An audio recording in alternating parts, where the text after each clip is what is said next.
নমস্কার, আপনাদের সবাইকে আমার চ্যানেলে স্বাগত জানাচ্ছি। আজ আমি বানাচ্ছি বাইরে ক্রিপসি ভিতরে একদম সফট ঝিঙের সুস্বাদু পাকোড়া। চায়ের সঙ্গে একদম জমে যাবে। ঝিঙের পাকোড়া বানানোর জন্য একটা ঝিঙে নিয়েছি।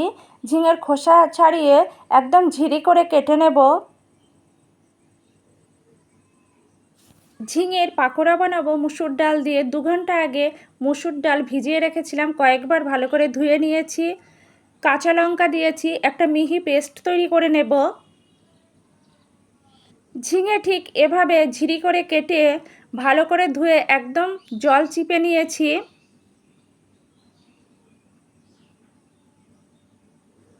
মুসুর ডাল পেস্ট দিয়েছি।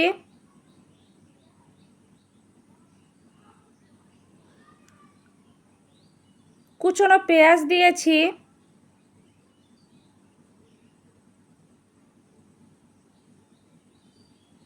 স্বাদ অনুযায়ী নুন দিয়েছি। পরিমাপ মতো হলুদ, সামান্য লঙ্কা গুঁড়ো, সামান্য কালো জিরে। সমস্ত উপকরণ খুব ভালো করে ফেটিয়ে নেব। খুব ভালো করে ফেটিয়ে নিয়েছি, 10 মিনিটের জন্য রেস্টে রেখেছি। সমস্ত উপকরণ রেডি করার পর চুলায় কড়াই দিয়ে খুব ভালো করে গরম করে নিয়েছি। কড়াই গরম হলে পরিমাপ মতো সূর্যমুখী তেল দিয়েছি। তেল খুব ভালো করে গরম করে নিয়েছি, মিশ্রণ থেকে অল্প অল্প করে দিয়েছি।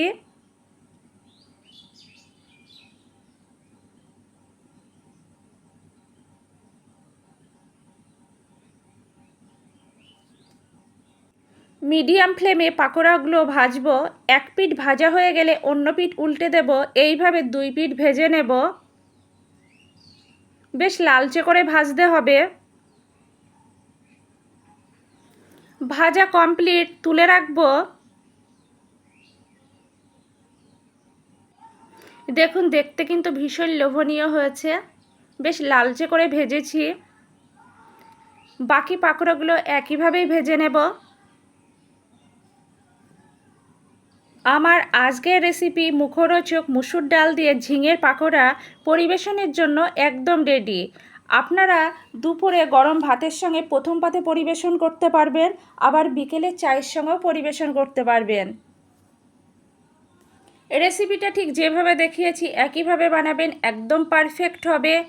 আমার আজকের রেসিপি আপনাদের যদি ভালো লাগে লাইক করবেন, কমেন্ট করবেন, শেয়ার করবেন, আমার চ্যানেলের পাশে থাকবেন। আর আপনাদের অনেক অনেক ধন্যবাদ এতক্ষণ ধরে ধৈর্য সহকারে আমার ভিডিওটা দেখার জন্য। আপনারা এভাবেই আমার পাশে থাকবেন, আমাকে সাপোর্ট করবেন।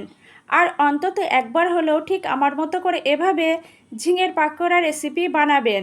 সত্যি ভীষণ টেস্টির একটা রেসিপি।